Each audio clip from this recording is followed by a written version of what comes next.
Hey, everybody. Welcome to Odd and Untold, the podcast where we talk about all things strange and spooky. And I'm joined this week by Elsie Lodde. She is the owner of Bethany's Home Sweet Haunted Home in California. And Elsie, thank you for coming on the show tonight, and happy to have you here.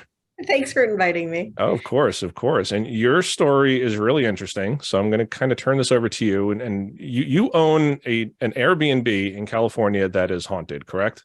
Correct. Okay. So can you tell us? So let's start a little bit with the history, because it's got a really fascinating history and there's so much to it. I could not possibly try to summarize it. The history of the house is pretty long and dark. Originally, the house was purchased in 1877 by a woman by the name of Maggie. And Maggie Getta, she was 21 when or 22 when she purchased the house for $450, which would be the equivalent of like $367,000 today. And back then, really, single women weren't even allowed to own property. So the fact that she was able to purchase it says a little bit about the community. They were kind of, this was the Wild West. We are in a gold mining city. So, this is started when everybody started coming for the gold rush. But yeah, she was able to buy the house on her own. And so since then, it's been a boarding house. So it was a brothel for probably 20 or so years until she died. Maybe not 20 years, but yeah, until she died. And then it was a boarding house. It's been like a casino, a gambling hall. So there's been all sorts of kind of history here, good and bad, but there's been a lot of people who've come in and out of here. There have been some deaths, like from the mining accidents, which were so prevalent. The mines were a pretty dangerous place to work, but we've also had a couple of murders here and some other stuff go on too. Okay. And just for anybody watching or listening right now, you're actually in the house right now, correct? I am. So if we This see is the anything, reason I bought the house, was for the book, is for the library, honestly. So it's awesome looking. That's a very comfy and awesome looking spot. yeah. So right now you're renting it out as an Airbnb?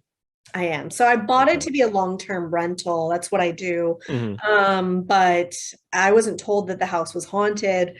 I didn't figure it out until I did my final walkthrough, but by then it was too late to back out of it. And I couldn't get tenants to stay in for longer than a couple of months. So I just decided, well, instead of keep doing this, let's Airbnb it, because the house is, although the spirits here mostly are friendly, and I forgot to tell them if they wanted to come talk to you guys, they can. Besides, they are mostly friendly, but there's one grumpy one who's actually in this little room right behind me. But it's still, like, at night, it's very heavy around here. Like during the day, the energy is amazing. It feels like Disneyland in the house. But at night, it gets very heavy. You do feel like you're being watched all the time. And I think it can really affect people's mental health, especially, if they're here by themselves, if you're not around other people who kind of like lift up the energy with you. So I decided, this is probably better suited for a shorter term stay. So that is why I switched it over to an Airbnb. Okay. And how long have you owned it for now? I bought it in May of last year. Oh, okay. So not terribly long. No. And so originally I had it rented out. Like I do boarding houses. So it's a large house. Again, it used to be a boarding house. I do run boarding houses. So like I furnished it, and then I had to come and I took all of that stuff out and then replaced it with stuff that's more time appropriate, instead of, more modern stuff, cheaper stuff right. for long-term tenants. So I didn't open up as a short-term rental until February of this year. Oh, okay. Great. So you mentioned that you initially started renting it out to people, and you said during your final walkthrough you found out that it was haunted. So just to back up a little bit, did someone tell you that the place was haunted before? No. So on your final walkthrough, how did you figure out it was haunted? I'd like to hear that So story. I am a physical medium, Okay. but the spirits hid from me. So I did not know the house was haunted. And then when I did my final walkthrough, so the last bedroom I went into was actually across the hall from me. And I was more concerned with seeing this than that bedroom. So I don't know that I ever went into it. So I was doing my final walkthrough with my handyman and my real estate agent. And I walk in there and I go, ugh, I don't like this room. There's a girl in that closet. And they just kind of look at me like I'm crazy. Well, the next time I'm really in this house was a paranormal investigation. Oh, So wow. I had a friend who has a friend who has like done like paid paranormal investigations tours before, and she was happened to be going to be in town like 8 miles away. And so she said, "Hey, do you want to come check out this ex brothel that's haunted?" And she's like, "Yeah." And so like they didn't take it very seriously. They showed up at like 1 o'clock on a Saturday afternoon, right? This isn't the normal time paranormal investigators walk into a house, but they walked into the house. So I had never met the woman. I've never spoken to the woman. She knew nothing because it was arranged by a friend who also didn't know anything. She walks in. First thing she does is go into that room because it's right inside the front door. She comes out and she says, "I don't like that room. There's a girl in the closet." And I said, "I know." And so they came in and they just had so much activity right away in the house as far as touching and EVPs and all sorts of stuff, that they were like, "Hey, we were supposed to do this investigation at this other hotel, but we want to scrap it and come here instead. Is that fine?" I'm like, "Bring it." Like, yeah, sure, of course. So that was like the first time I ever was in this house at night was for a paranormal investigation, which honestly probably was a bad idea. Well, not too bad, but uh, people do think that the investigations can stir things up. Not just that, because I know this, like, I know who most of the spirits are. A lot of the spirits are now. Like I know their literal names, their family backgrounds, like their family members. And that humanizes them, so it makes them less scary. But the one who's grumpy, who, like I said, is in the room behind me, the only thing she ever says is "F you" and "get out." So that being my introduction to this house is her saying "F you" and "get out" probably set me up to be on poor footing, with the house. Like, just to be more nervous and concerned. And, like I wouldn't even come upstairs here at night for until I was forced to, honestly, until like May of this year. So I owned the house for like a year before I would even come up here at night. And that's Wow. because I broke the house up. So there's an apartment downstairs, and that was like my space for. I worked on the house on weekends for probably 6 months. So I lived down there for basically 6 months on weekends.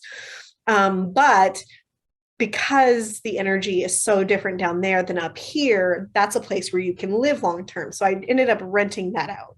And so at that point in time, when I come up, I have to stay upstairs.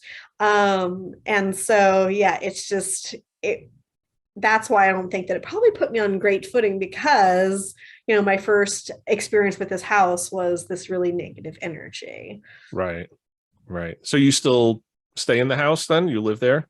I don't live here, Oh, okay. but I visit often. The town Mhm. is amazing. And it has like the town, so it's Jackson, California. We have the Kennedy Mine, which you might have seen on ghost shows, less than a mile that way, it's north.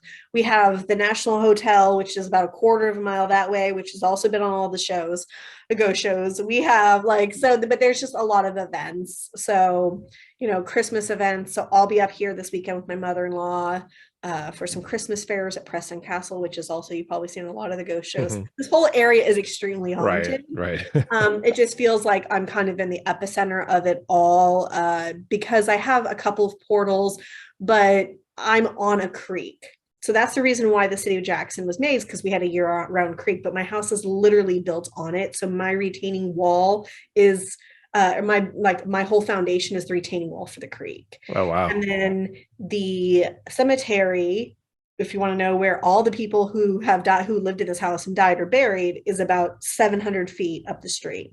Wow. So, and then right below us, there was where the original cemetery was, and they just plowed it over. They didn't even move the bodies. Jeez. So it's like we have so many reasons to be haunted around here.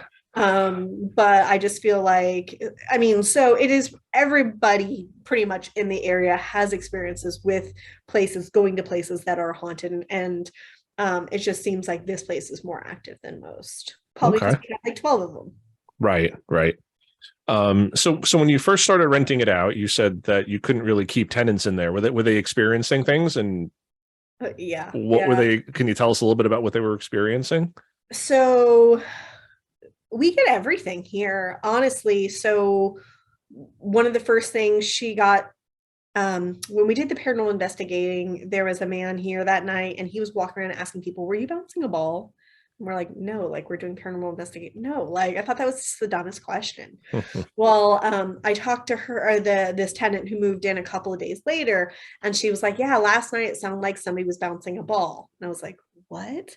And then my handyman, we like had a weekend, a night where we all stayed over and put together furniture, and so we were downstairs where it's safer. And he came upstairs to use the restroom. And when he came out, he thought we were going to like jump out and scare him because he felt like somebody was there, but he heard a ball bouncing. And he didn't believe in ghosts until this house. So it's like three people right away said the same thing. But we get footsteps, we get pounding, stomping. They do touch people. I've Hmm. one, he used to kind of be nice, like touch like heads or backs. Now he's grabbing butts. He likes to grab women's butts. But we do get a fair amount of touching. Um, the olfactory apparitions, so the smell of campfire, the smell of cigarette smoke, the smell of rose perfume, the smell of, there's another perfume that's actually quite lovely that we smell on occasion. So we really just get like all the stuff. Like they, and again, they mess with the electronics, which is a problem around here, and so you never really know if, like, I no longer call electricians out because like I replaced a light fixture and it still doesn't work properly and I quit. Like I have motion activated light bulbs, they don't work. Hmm. Sometimes they don't work at all. Sometimes only one works. Sometimes they both work. And it'll be like there'll be three of us there, and for two of us, it'll only turn on one light bulb. But when the other person shows up, every time they walk by, it turns on both light bulbs. And it's just like, what is this? And like when I was decorating, the spirits obviously don't like change, right? Well, when I was decorating, I did a wall full of mirrors right in front of this light fixture. Now, the reason I put the light up and it's motion activated is because people kept falling down the stairs. Okay. Stairs are like this. It feels very crowded. Like there was a lot of movement there, and that energy kind of still there. So people kept falling down the stairs. So I put this motion activated light on, so that way we wouldn't have people falling down the stairs. Well, at the top of the stairs, so right in front of it, I was hanging up mirrors. I just did a wall of different mirrors. The whole time we were hanging it, that light never turned on once. As soon as we were done, it started working again. But while we were doing it, no lights turned on. So it's like they like to show their disapproval of how I do things. And just like, they say when energy does kick up, and of course that's true. I mean, we have a fair amount of energy, but like the only time I've ever caught something moving on camera was right after I remodeled the bathroom. Oh, interesting. And what did you catch on camera? So I had left a stack of Tupperware because I wanted to go through it and see if it was recyclable or not. And I just didn't Hmm. have energy that day to do that. And so the lid got knocked off. So, Interesting. And you yeah. you can see the lid being just knocked off. Mhm. Wow. So, like, I get orbs, and like, we're not talking like dust and bugs, but like, you're like, I had one that was a flashing orb. I don't know what that is. I've only gotten one EVP. So I can't have cameras in Airbnb, but when the apartment was Right. mine, I had cameras up when the apartment was mine because that was my space, so I was allowed to do that. So now we only have cameras in the unfinished part of the basement because that's locked up. So Okay. so paranormal investigators, when they come, I'll open that up for them. Otherwise, it's not a public space. So I have cameras in there, and we catch some just strange things, and sometimes it's just coincidental. So I do know we have a portal in the basement, and that's where Steve hangs out. He is our patriarch, kind of like the main guy. And I think the reason he hangs out down there is because he wants to make sure who can come in and out of that portal. Hmm. So he's basically bouncing. And in life, he was, I mean, he was shady, right? So him and his brothers came from Italy, and they got themselves into some trouble. You know, he was a bootlegger, gambler, was running a gambling house. He went to prison twice, once to Leavenworth. He got sentenced to Oh, 18 months for basically conspiracy to sell stolen gold to the government. It was called high grading. So he was getting all this gold from the miners for the gambling, the booze, boarding, and then he'd melt it down. And it was stolen because the miners are supposed to be turning it into the mining company, not taking it. And then they were melting it down and they're giving it to, so he was melting it down and then sending it off to the mint to be sold, and got caught. wow. So he got 18 months in Leavenworth for that. So, and then, but the city of Jackson just has an interesting history anyways. Like I said, it was a Wild West town, but prostitution and gambling was still going on here until the mid 50s. Wow. And eventually the attorney general came in and shut it down. Well, when that happened, Steve, my basement ghost, his brother Guido guy was the chief of police. So who knows what crimes they got away with, because his brother was the chief of police. Right, So. right. So I did want to ask you about that, because I was looking over your website, and I'm going to link it in the description below so people can find your website. You have this awesome, just whole page dedicated to the history of the house and everybody who died there or was murdered there, or all the crimes that were committed there. So can you just take us through maybe a few of your favorite characters and why you think they're haunting the house, and like maybe what happened to them, and just some of your favorite stories, because I know there's a lot on the website. Yeah. So I think Steve is one that I feel the closest attachment to, and I don't know why. He again, he had this criminal past, but like in 2022 lenses, it doesn't really mean anything, right? This city is still basically funded by gambling because we have an Indian casino here. And that is basically the largest industry here, and also who helps pay for a lot of things around town. So this is still a gambling town. Bootlegging was ridiculous. I don't know why that was ever happened.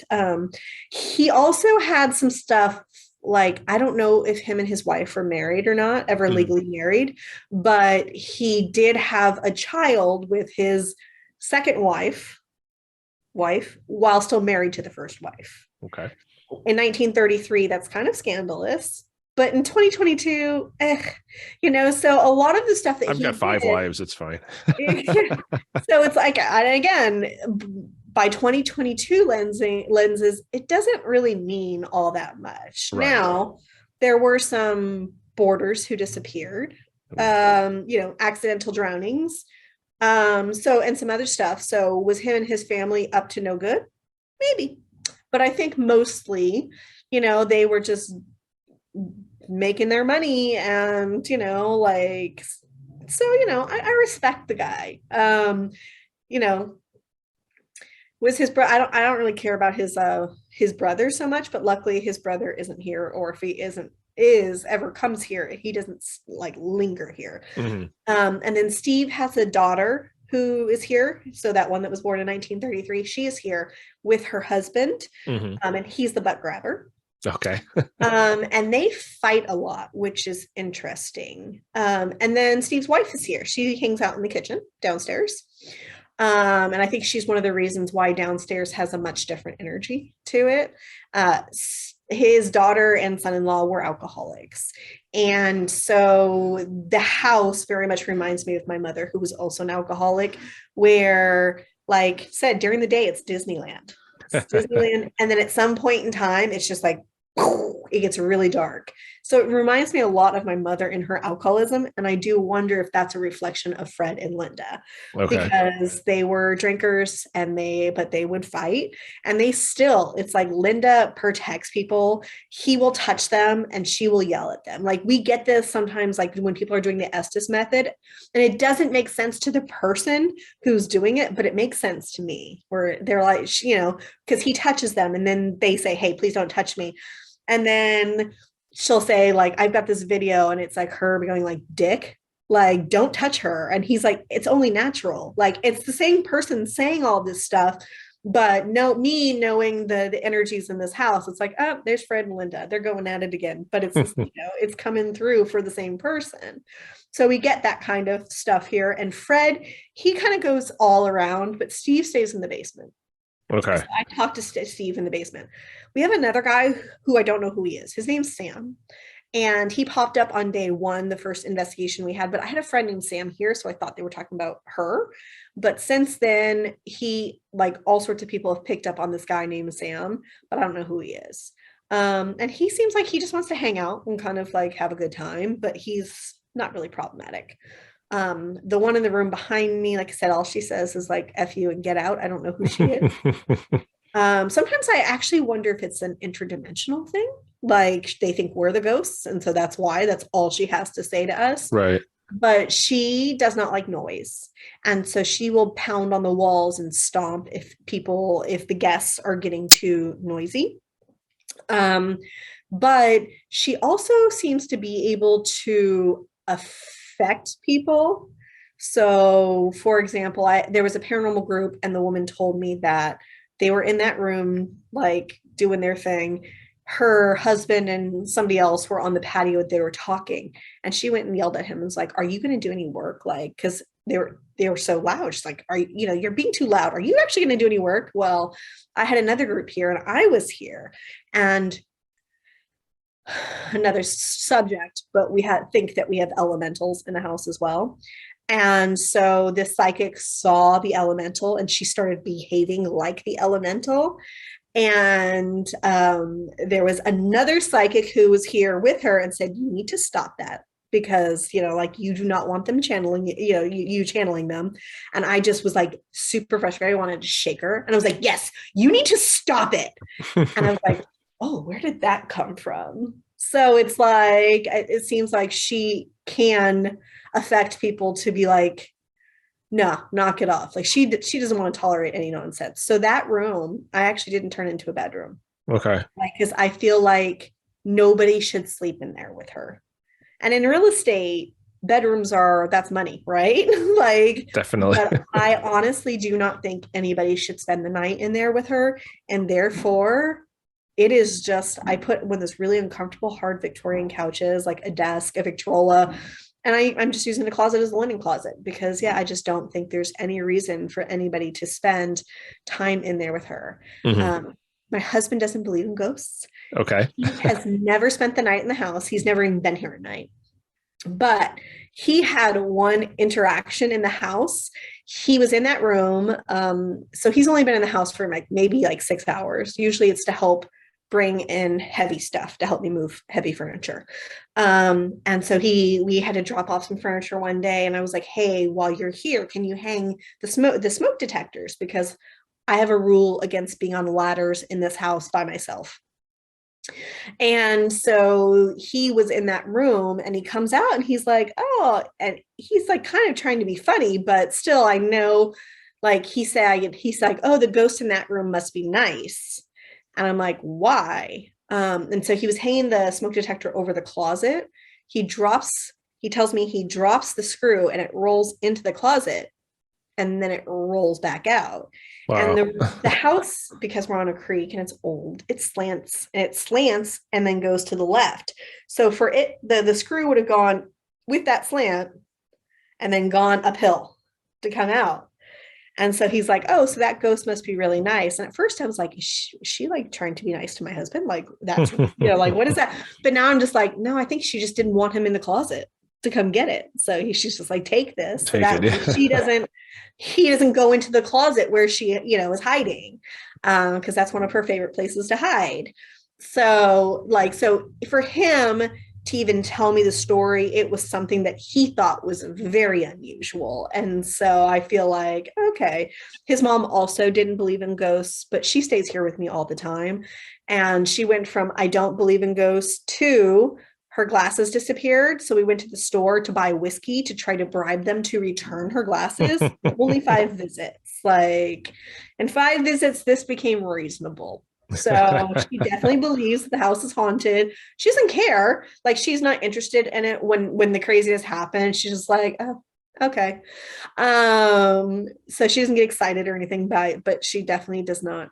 She believes it. Wow. So do you ever see any apparitions, or is it more just the sounds and the smells and the movement, or has anybody ever seen like a person? Other people have. I have a block up because I Okay. used to see them starting when I was a kid. And I always assumed because I saw too many shadow people that if I could see them, they're bad. And so I have a block up, so I can't see them. But like I've been here with a group of paranormal investigators where they had that like coffin that if you break the beam, it plays music. Right. And it was doing that for like 10 minutes. And so they were getting all excited, like, I mean, with this going on and on. And so the three of them are there, I'm there, and we're looking down the hallway. We're at the end of the hallway. They see something like sticking their head out of it, and they all see it. I can't see it, but they all see it. And I think that's, again, it's our elementals. Hmm. So that they were seeing that day. But I had like the haunted historian was here and he saw a shadow person downstairs. But I don't see them. So I don't know. But yeah, so I've had several accounts of people seeing I had another medium who thought she saw a boy with a funny head. Again, Hmm. that might be an elemental. So a lot of this seems to be at least three interactions with paranormal groups have included this small person with a strange head. Hmm. So, and then whatever the one person saw downstairs, but yeah, I can't see them. So, and it's like that no matter where I am. Hmm. Um, I went to Waverly this summer with my nieces, and I brought my boo buddy, and I had it in the hallway because I knew there was a spirit there, and there's like 20 people there with us, and apparently the boo buddy's moving. I can't see it. So Hmm. it's not just spirits, but even when spirits manipulate other things, I can't see it. Interesting. Yeah. Um, so what do people normally, you rent this out as an Airbnb, clearly. Do most people come because it's haunted? Do a lot of people have experiences? Do some people just come out and say, nah, nothing happened? Like, what do you feel your takeaway is with that I think the house is overall? it's 50-50 because I'm in Jackson on Main Street. So, like Main Street USA. Remember like the movie Paint Your Wagon was based off of Jackson and was written at the National Hotel down the street. So like it is your run of the mill. The museum is 900 feet west again. So we're like in the heart of this really cool downtown with all the cute shops and restaurants and all that stuff. So I would say it's 50-50. The paranormal investigators, especially if I'm here, there's always a lot more activity. They put on shows for me. Um, but usually most people have a lot of activity, unlike if they're actually paranormal investigating. Like if you just come to stay here, one, if people are afraid or they don't believe, the spirits don't even bother with them. But if you want to communicate with them, or if you're scared, they won't mess with you. But if you want to communicate with them, they're really good about it. They're really good about using K2s. And I have a basket full of EMF, K2s, ghost boxes. I've got all the stuff in case people don't have their own equipment. That's cool. So the only time it hasn't been like super active is when there's like groups where like two women in their 50s come. They tend to not um, put on shows for them. I don't know why, if they're ageist or if it's just an energy thing, like they're too mellow. But the more people, the more energy, the more they definitely entertain. And this house is strange, I feel like, because I feel like everybody talks about like the witching hour being between 3 and 4. This house changes about an hour before dusk. And it's more active at 7, 8 o'clock at night than it is at 3 o'clock in the morning. Yeah, I was So actually going to ask about that as far as like times of year or times of day. Like, do you notice any repetition? Because a lot of people will report that and they'll say, yeah, most activity happens, like you said, the witching hour between 3 and 4. Sometimes it's, strike of midnight. I've heard other stories where things happen only in the summer or only in the winter or only, near It Christmas or definitely kicks up when it rains, okay. right? So, for example, one of the reasons why my mother-in-law cannot deny this house is haunted. Last December, we were here for like the Christmas caroling down the street, and she was upstairs, I was downstairs. It was raining. Everyone else had left. All of my other friends had left, so it was just the two of us. And but I did have a tenant renting one room at that time, and I heard a yell, and it was like an ah, and so I was like, huh. And I sat there and like, because I thought, oh, well, maybe the tenant came out of her room and, like we knew she was there. She knew we were there, but maybe that's what happened. And so I just listened, but I didn't hear talking. I didn't hear walking. I didn't hear anything. And so I thought, maybe I should check on her.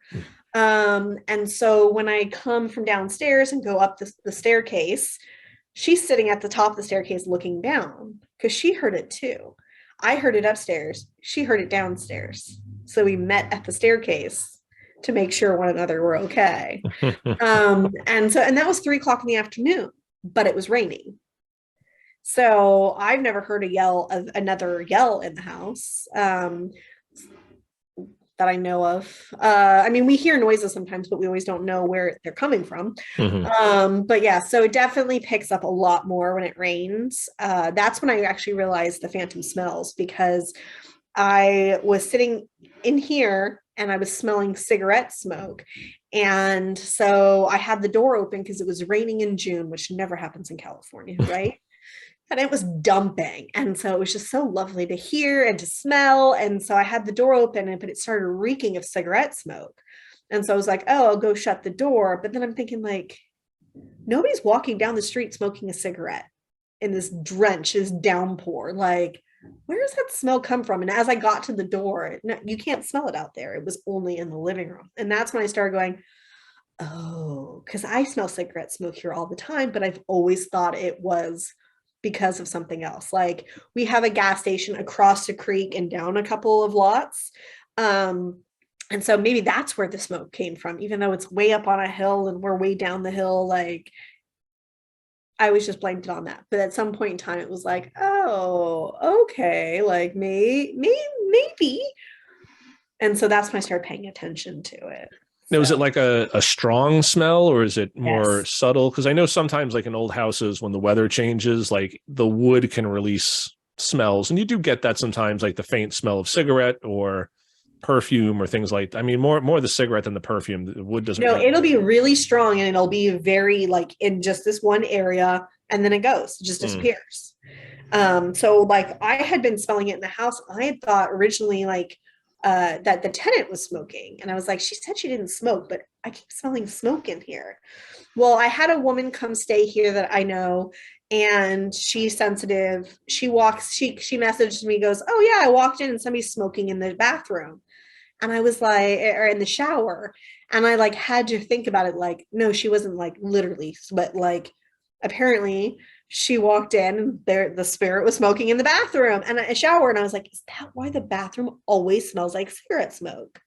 Now I know they steal cigarettes, because I had a friend who had her smoke her cigarettes on the patio down below and they disappeared. So we just assumed somebody walked by, stole it, went and bought new ones. And like 2 weeks later, I found them on the porch, Oh, where wow. we weren't on the porch. We never went to the porch. She doesn't smoke on the porch, like, but they're on the porch. And that same woman who said that they were smoking in the kitchen or in the bathroom also had her cigarettes disappear and ended up on the porch. Wow. Very So interesting. I now have put cigarettes downstairs in the basement for them. Like, just keep your cigarettes here and leave everybody else's alone. So the spirits, can you, because, and again, this is all on your website, but I know you have like newspaper clippings of murders and stuff. So have you been able to sort of match up spirits to actual historical events and people who've died there or have been murdered there or who owned the place? So we know Steve is here because he told Right. us his name. And then, so through talking, I'm not sure.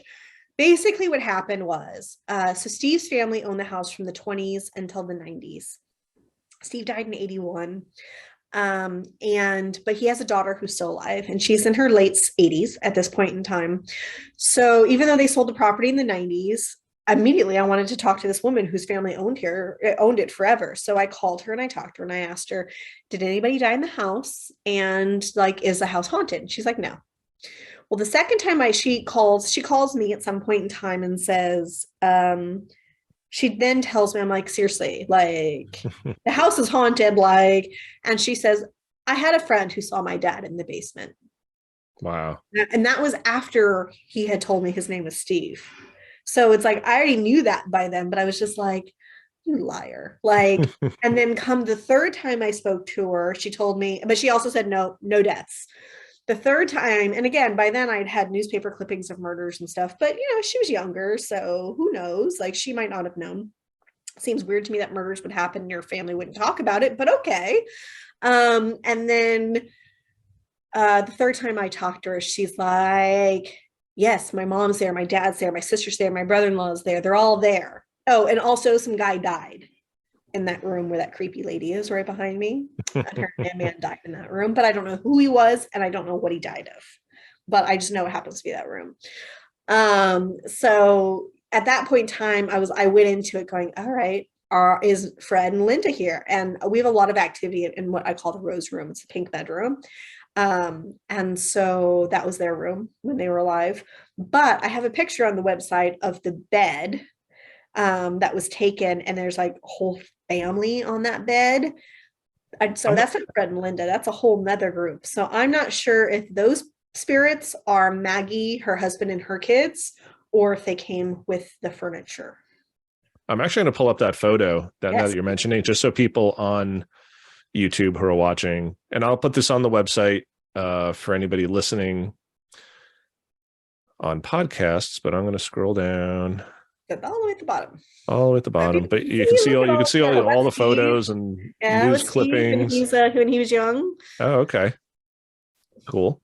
But yeah, I want to go to that because I did want to bring that photo up, so I'm glad you mentioned it because it's. And as I'm saying, I'm scrolling through here. There's tons of information on here. It's awesome. This is just like a little history lesson. But here's the photo. Yeah. And so the plaid shirt obviously is a fleshy. Right. There's no other people in that picture. None. But like I see at least one definitive humanoid figure here. It looks like probably a girl. I see a face. I see it looks like long hair. Maggie would have been Chilean. Okay. But if I'm looking at this, I'm seeing other things over here by my cursor. And I know you said down here you think you see 5 people. Yeah.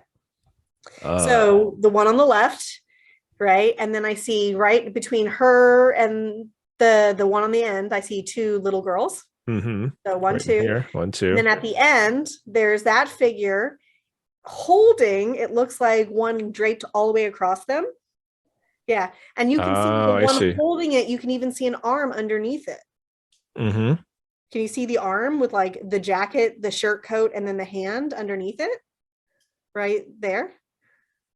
It might be different resolution on my computer. Right here.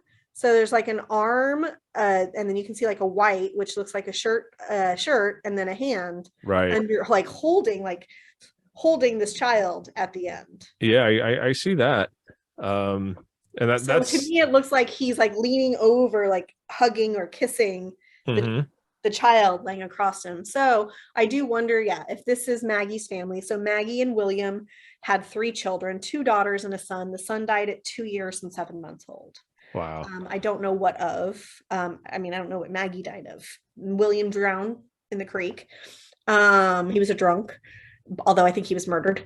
But yeah, so to me, I see 5 people in that picture, or 5 spirits. Yeah, it's definitely interesting. And this was taken on a paranormal investigation, you said, right? Yeah. And this is shot. They kept seeing movement in the mirror, and so they just took a picture. And then there's that. Now, when my friend who smelt the smoking, she said that when she slept, she had to sleep. She felt like the bed was really crowded and she had to sleep at the very edge of it because like the bed was very crowded. And so they like, but she felt like somebody was like curled up to her. I recently had a country music, some DJs come. And so we were just using, a spirit box, and I was just giving them a tour.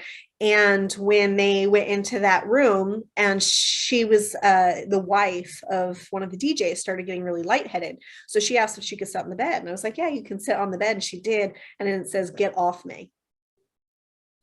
So it was like, okay, so, and again, I don't know if those are Maggie, William, and their kids, or if it comes attached to that furniture. Right. But I have had, before the furniture was in there, I have been told about a man who hangs out at the end of the hall right outside that door.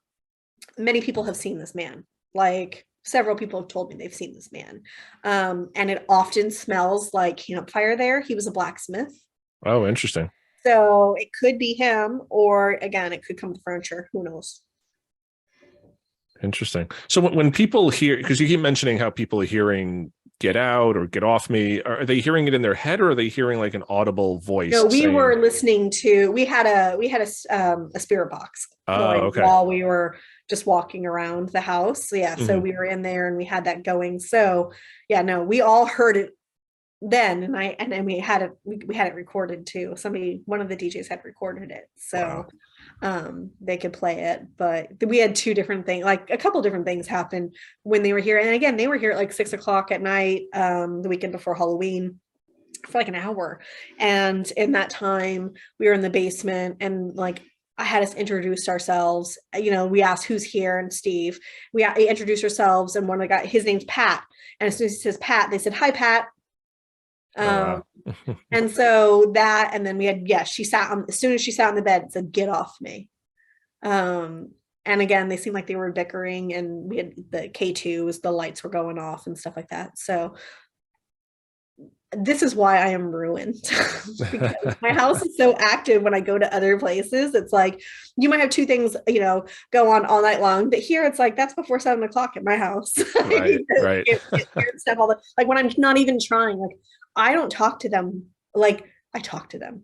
I say, "Hi guys, I'm here. How are you? I hope all is well." That's it. I do not elicit responses from them when I'm here by myself. But still, it's like sometimes I'm just like, earlier I was sitting here and the front door open, and I was like, okay. Or, and you'll hear it like a door creak, and I'm like, all right, not cool, guys, leave me alone. Like they like to mess with doors too. Right.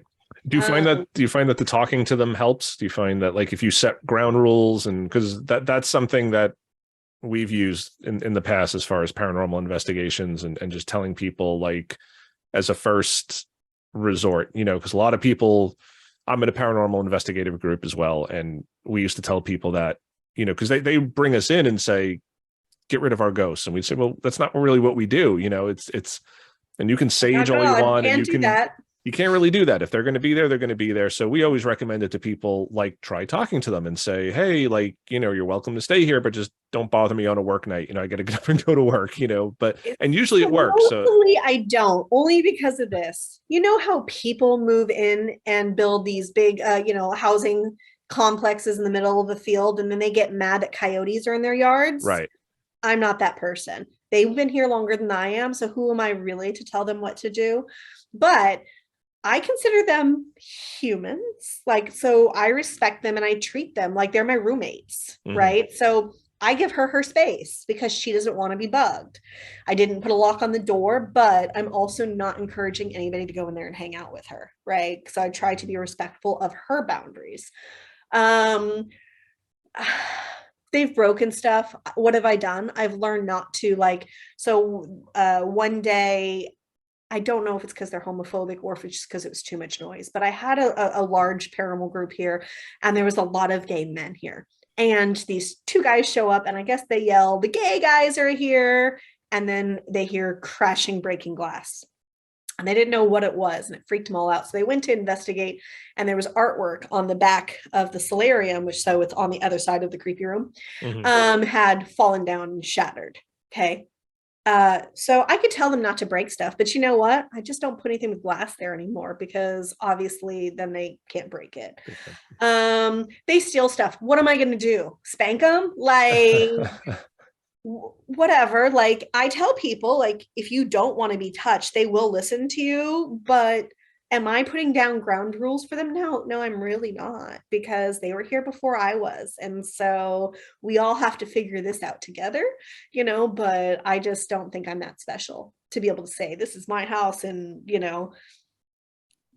whatever. Like, Yeah. I mean, it sucks you don't like my decorating. That's not my problem.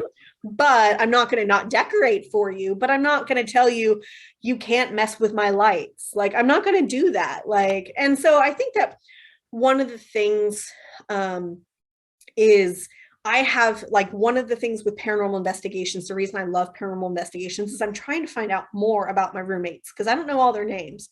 Who is this grumpy woman? But in doing that, it humanizes them more for me.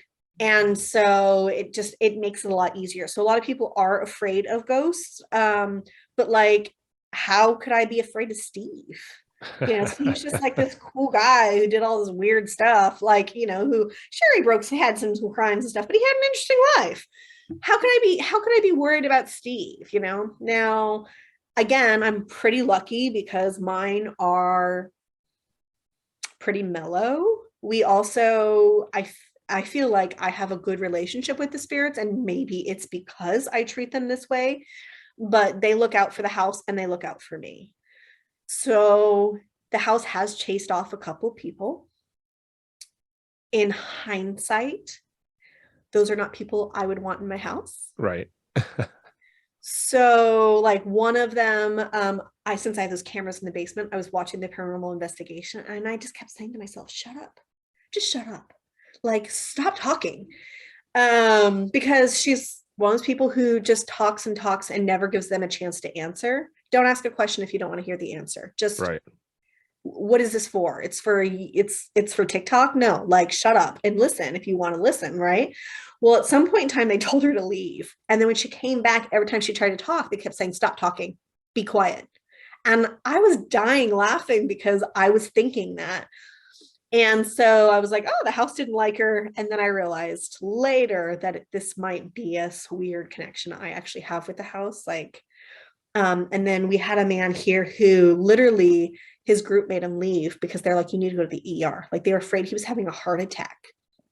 And yeah, like, he was not doing well. Like, he was sweating, his stomach hurt, like nausea, all the stuff going on. Now, this house does kind of sometimes can give you a headache or make you nauseous a little bit, but it's not severe, not like that. And so they made him leave, but halfway home, he was fine.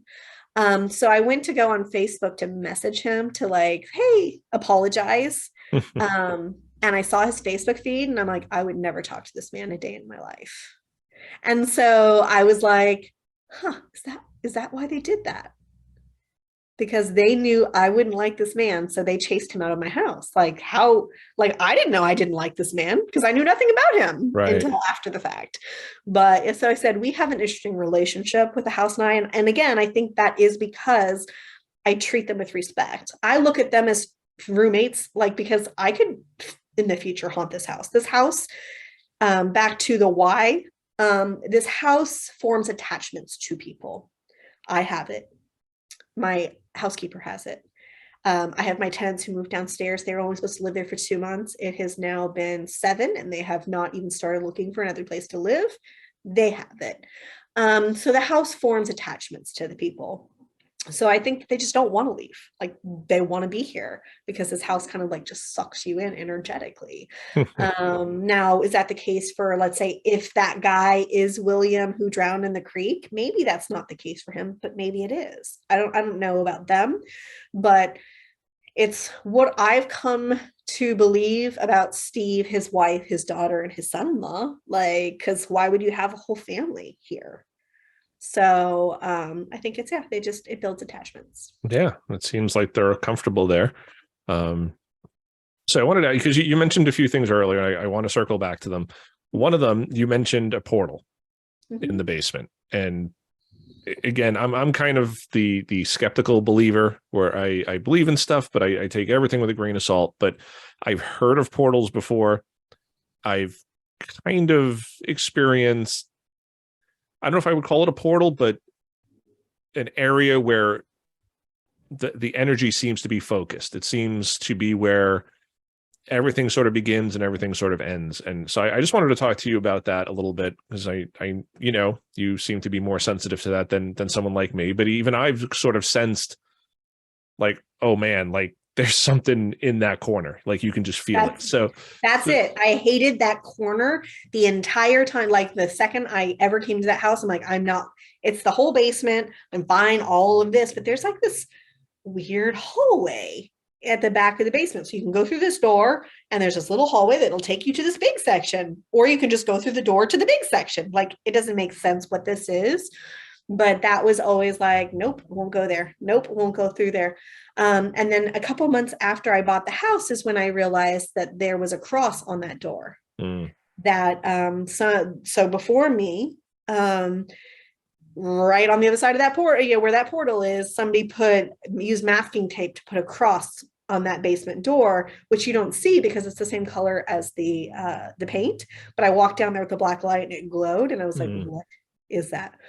So I really was like, I just really didn't like that space at all. So when I had that first group come in, like I walked around again, I never talked to these people, didn't tell them anything. And I walked when I was like kind of like checking out, seeing what they were doing. This guy's just staring at that door. Like he's just walking in and out and like looking at it. And he's like, there's something here. I'm like, yeah, I know. And he goes, yeah, I think it's a portal. And I'm like, I didn't know anything.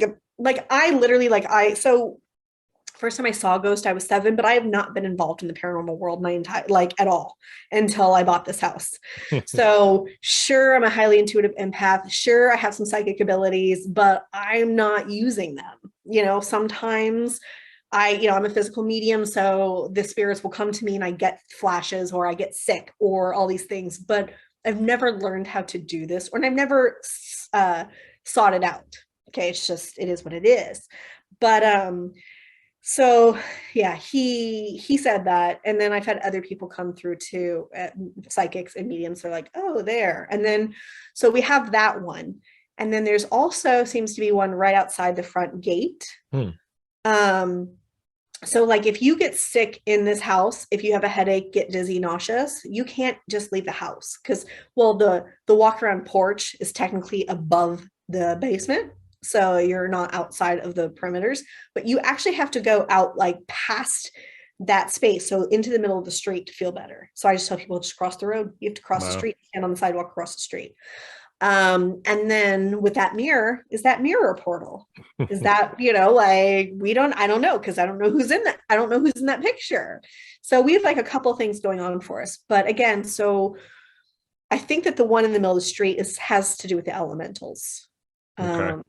Those about what elementals are, right? Yeah, I wanted to talk about that too. And just before we move on, when we say portal, we're not talking about, you think of a portal, you think about something like in a cartoon or like Rick and Morty, or, this swirling vortex of you're going to jump through it and be in another dimension. When we say portal, we're just kind of talking more about like maybe a vortex or a focal point is maybe a better term for it. But so that's interesting that now you're kind of sensing like multiple portals or vortices in the house. But yeah, so let's move on to the elementals and shadow figures, because you mentioned shadow figures, and that's something I've talked about on the podcast a few times because they're kind of fascinating to me. Because most people, you think of a ghost, you're thinking of the woman in white or the guy in a suit. It's the shadow person with the hat on, because that's what I kept seeing.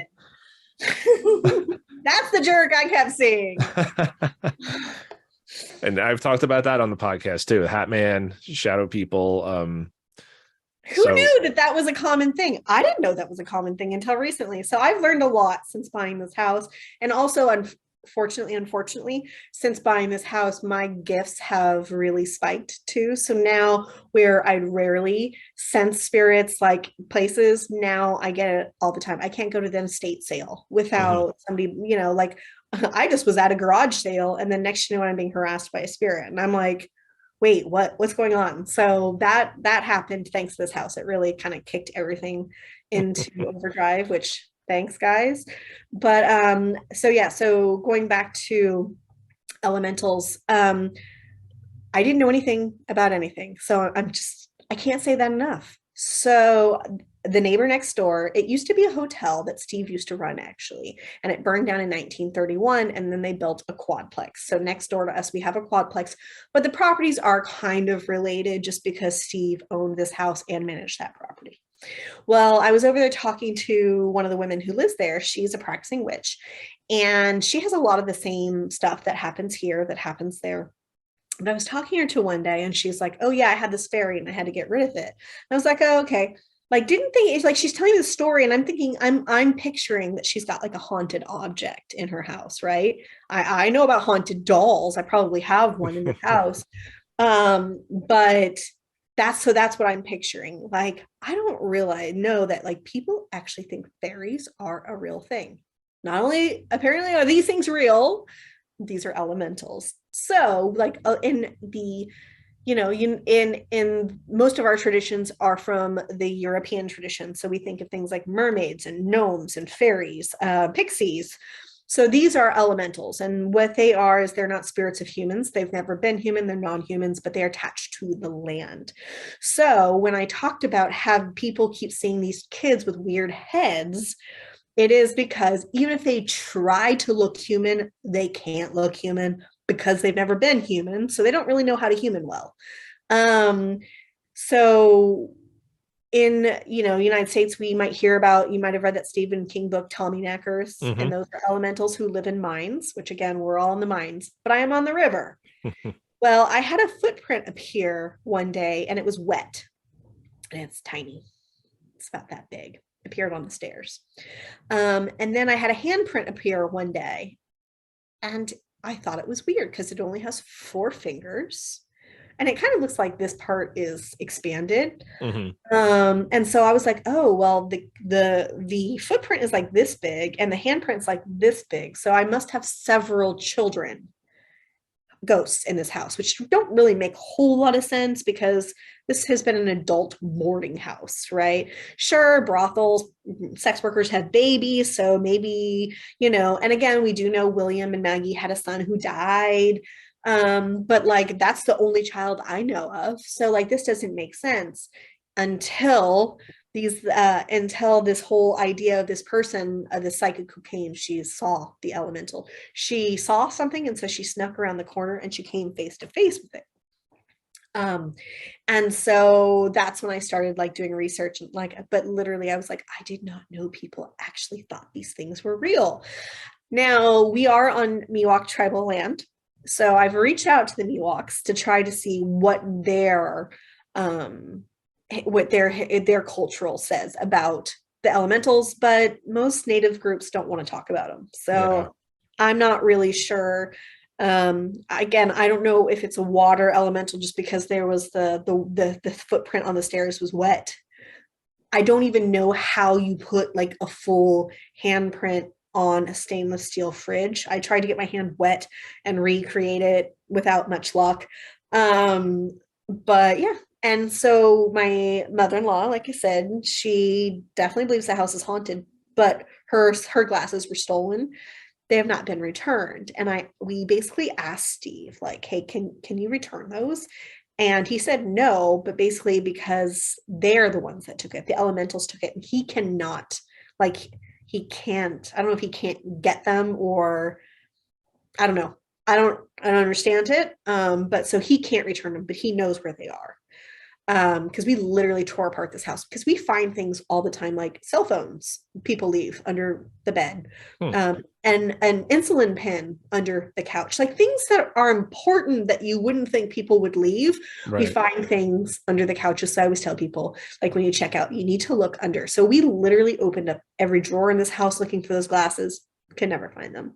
So but yeah, so elementals, there's different kinds. There's the water, the just like the elements, right? So the waters would be, it said European traditions would be like mermaids, or um what are the awful other things that live in the water? Why the word's spacing me? But you have things like banshees, and stuff like that. So those are all would be elementals. So they're connected to the land, not to the house. So I don't really know that they use portals. So I don't know. I just know that there's something on the other side of that gate energetically, like it's right there. And it's funny because a lot of people, when they see shadow figures or elementals or whatever you want to call them, they all have this sense, and nobody really knows why.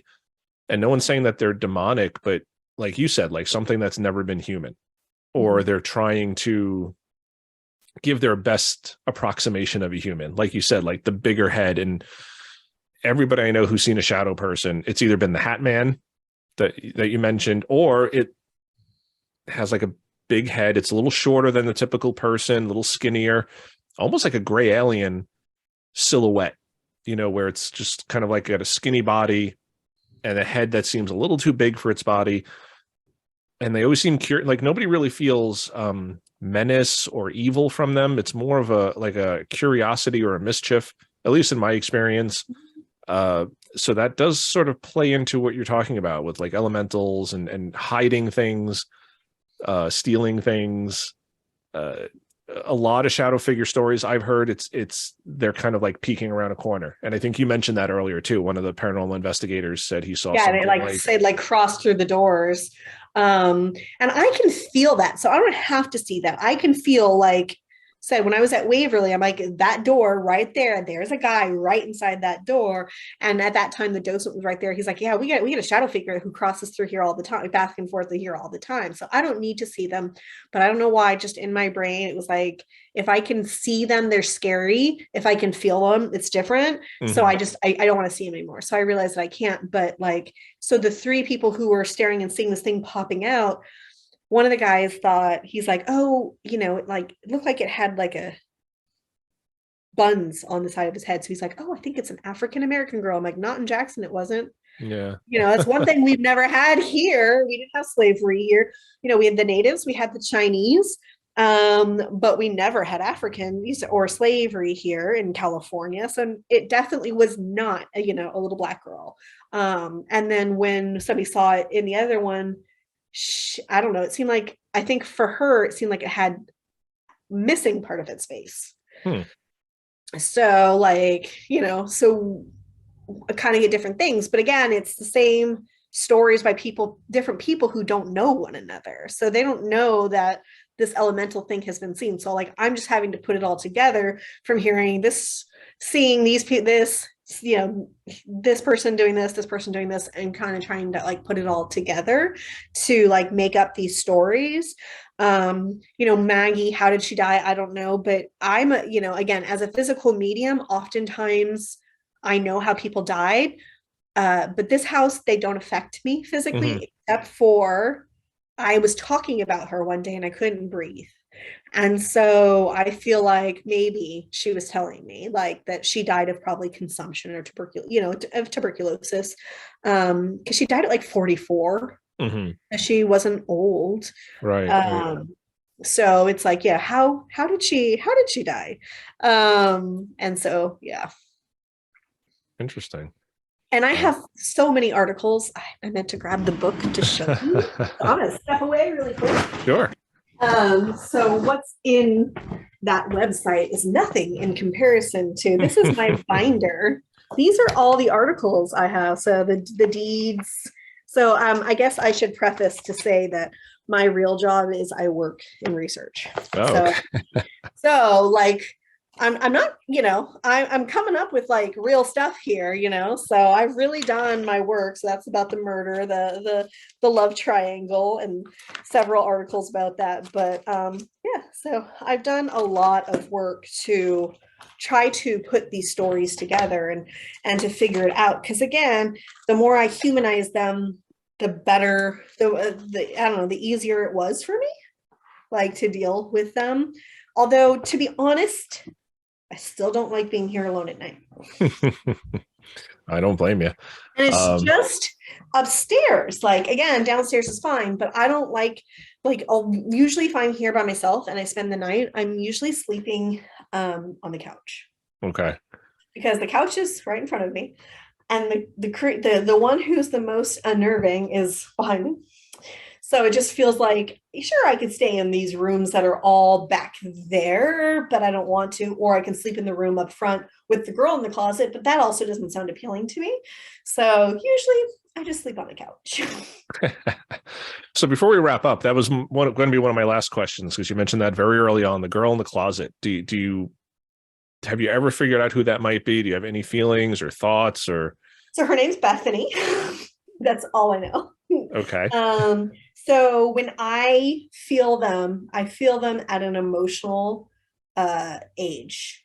So I feel her as being like 12, 13, but I'm guessing she's a lot older than that, like chronologically, just emotionally, mentally, she's very immature. I have no idea where she came from or why she's in that closet. Like, we keep trying to like get her to leave. Like, I've had people try to like guide her through, but like I say, we're not gods. We can't choose, short of, I could try running this sage through this house every month, but because for her, like, Steve wants to be here. Like, they want to be here. They should be, but I don't think she wants, like, I think she's too insecure to move on or too afraid to move on. And I think that's sad. Like, she doesn't want to live in a closet. Or, you know what I mean? Right. But yeah, her name's Bethany, hence the name Bethany's Home Sweet Haunted Home, because she was the first spirit I recognized, and she was the first one I got a name for. So yeah, I named the house after her. It's ironic because, now I'm much closer to Steve and his family, but yeah, she's the one the house is named after, but no idea who she is. So I'd love more information on her. All I've gotten, I had one group who came in and they told me her name was Bethany, that first group. I had somebody else, a psychic, come through and they said, no, her name's not Bethany. It's Elizabeth. And I was like, does she go by Bethany? And she's like, no. But I was like, that's way too close. Like, it's very close. Yeah. Yeah. So like, I don't know, but so those are the two that I've gotten, about her. But, and again, everybody agrees that she is a young woman. But yeah, said she just comes through to me as young, even like an adolescent. But again, I always just pick up I don't pick up chronological ages. I get mental, emotional. So for example, when I was at Trans Allegheny, I was on the tour, went into this room, there's a bed, I see a child on the bed, child bed, and I start having a panic attack, which often happens when they are affecting me. And so I'm just like, this doesn't make sense. There's no children in this hospital. And I'm like, I just need to get out of here. I just like, that's all I can think is I need to get out of here. And they're doing the tour. And that's when you might have heard about this. I'd never watched ghost shows before. So about this guy named Dean who was murdered at Trans Allegheny. And basically how he was killed is they used the foot of the bed. They put the foot of the bed on him and then jumped on the bed to crush his skull. And he was nonverbal and mentally handicapped. So probably very seriously autistic. So he would have violent outbursts, which is why he was there. So again, to me, he came through as a child. Right. So that's kind of an example of how I get weird stuff. The stuff that I get doesn't make sense to me. That luckily people knew who that was. And so I was able to get some verification, but that usually doesn't happen. Right. Usually when I go places and this stuff happens, I can't get find out who it is, but that one I did. So again, I know that thanks to that one instance, that I'm not accurate, that I'm not accurate about age. And so I cannot take that seriously because again, it's not chronological. So I don't know how old she is, but I'm guessing she's a young woman, 17, 18, 19. It would be my guess is what she probably actually is. But yeah, why is she in my closet? I don't know if she has something to do with when it was a brothel. I don't know if it's, for all I know, none of these spirits, some of these spirits have nothing to do with this house at all. Right. They're just hanging out here because it's an easy place to hang out, I guess. And it's big enough for all of us because, it's a large house. But Well, very cool. Very cool. So if people want to stay there, can they book you actually through Airbnb, or do they have to go directly to your website? yeah, no, we're on Airbnb and VRBO. Awesome. Again, Bethany's Home Sweet Haunted Home in Jackson, California. Or if you go to our website, which again is just Bethany's Home Sweet Haunted Home.com, I have direct links for booking, whether that be direct or via those platforms as well. And then we're on Facebook and Instagram where I post videos and of whatever we get, whether it be weird stuff that happens in the basement, because there hasn't been any paranormal investigations here lately. And unfortunately, most of the paranormal groups don't even provide me with any evidence. And so I've never seen it if they have any. Wow. So I can't post it, but I think it's different here. Well, one, I'm sure a lot of paranormal investigators are hobbyists, right? It's fun. They're not taking it super seriously. So they're not going to go through all of those videos and all of those hours of recordings. They just don't do it. But in a house like this, where it's so obviously haunted, where you have all this stuff happening, you don't need to. Like, if you're just like, hey, is this house haunted? Yeah, as soon as you walk in, yep, this house is haunted. So I just think it's unnecessary. So they haven't, but that means it's harder for me to provide like that to other people to show off what happens. But I do have, and I started the page long before the Airbnb, just because I was like, I need to keep track of all the crazy stuff that happens here. Oh, very smart. And so that's why I started the Facebook page forever, back last year. So that way you can see all the videos of, the lights flashing, the stuff moving, all the stuff, the weird orbs that I have had. You can decide what you think they are, because most orbs are dust or bugs. And then sometimes I get dust too, but I'm like, why is there a dust storm all of a sudden in my basement? That doesn't make sense. Right. Like, where did that come from? So yeah, you can see all that on Facebook, Instagram, and Bethany's Home Sweet Haunted Home as well. And then TikTok, I've posted some videos, which is Bethany's _HSHH. All right, cool. So I'm gonna put all those links in the description so people will be able to find you. And this was awesome. I'm gonna let you get going because I know you're going on Eleanor's show after this. You're doing a live show tonight, right? Yes, we are. Yeah, and this is anybody listening to this, it's already happened because this is posting on Tuesday, December 10th. So but if you go to my media page on my website, that link, I'll have a link not only to the show, but to every other show I've recorded or who has been recorded here. So that way you can listen. Awesome. Great. Well, Elsie, thank you so much. It was cool talking to you the other day on Instagram. I'm glad we all got into that group chat, and now we're all kind of talking to each other, and really happy to have you on the show. This was awesome. Great stories. And I really appreciate your time. Well, thank you very much, and have a great evening. Thanks. You too. Thanks. All right. Take care. Okay, everybody. Want to thank Elsie Lodde for coming on the show and talking about her haunted Airbnb, which is Bethany's Home Sweet Haunted Home. And I'm going to put links in the description below so you can check out her house, check out the website. You can book a room and stay there if you want, and do your own little investigation. So join us next week. I'm having my buddy John back on. We're going to talk about some Christmas horror movies and scary movies and paranormal movies dealing with Christmas, because it is the Christmas season. So until then, I'll see you guys next week. Rock and roll.